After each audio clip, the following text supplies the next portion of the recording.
ذکری خوا زۆر گرنگە خۆشەویستەکانم بە تایبەت هەر ذکرێک جاری وا هەیە بۆ کاتێکی تایبەت گونجاوە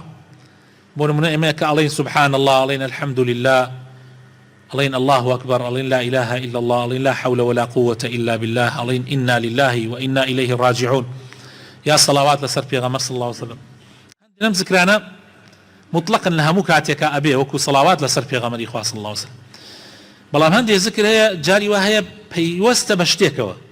بۆ نمونە سبحان الله واتە پاک و بێگەردی بۆ خوا زیاتر لەو کاتانە ئەوترێت کە کاتی تعجبە یعنی کاتێکە لە شتێک سەرسوڕمان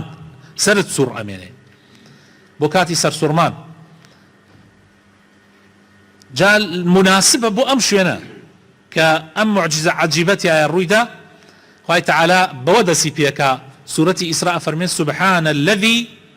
أسرى بعبده ليلا من المسجد الحرام إلى المسجد الأقصى لها مكاتك إنساني مسلمان كاتي توشي خوشيك به الله الحمد لله كاتي اشتيك زور مزن أبيني الله أكبر كاتي كاشتيك أبيني مناقضي توحيدا يعني دجبة توحيدا الله لا إله إلا الله هو أم ذكرانا لها مكاتي كترا ببيئة مناسبات عنش دروسة بلام لقل مناسبات زياتر قنجاوة روجي كان پێغەمبەری خوا صلی الله عليه وسلم چاوی بە ئەبوو هورەیرەی سەحابە ئەکەوێ لە کۆڵانێک وتی ئەپەڕێ کاتێ پێغەمبەر ئەبینێ ئەبوو هورەیرە پەلە ئەکا و خۆی ئەشارێتەوە وەکەئەنەهو خۆی لە پێغەمبەر ئەشارێتەوە دوای ماوەیەک پێغەمبەری خوا صلی الله عليه وسلم فەرمووی ئەبوو هورەیرە ئەوە بۆ خۆتت شاردەوە من تەبینی خۆت تەشاردەوە فەرمووی لەشم پیس بوو ئەوەکو کوردی خۆمان ئەڵێن لەشم پیس بوو پێغەمبەر صلی الله عليه وسلم فەرمووی سبحان الله مسلمان پیس نابێ ئەو وشە هەڵەیە مسلمان لەشی پیس نابێ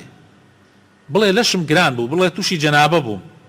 ئەگینا مسلمان پیس نابێ یعنی ئەو شوێنە مناسبە کە تۆ سبحان الله تیا بکەیت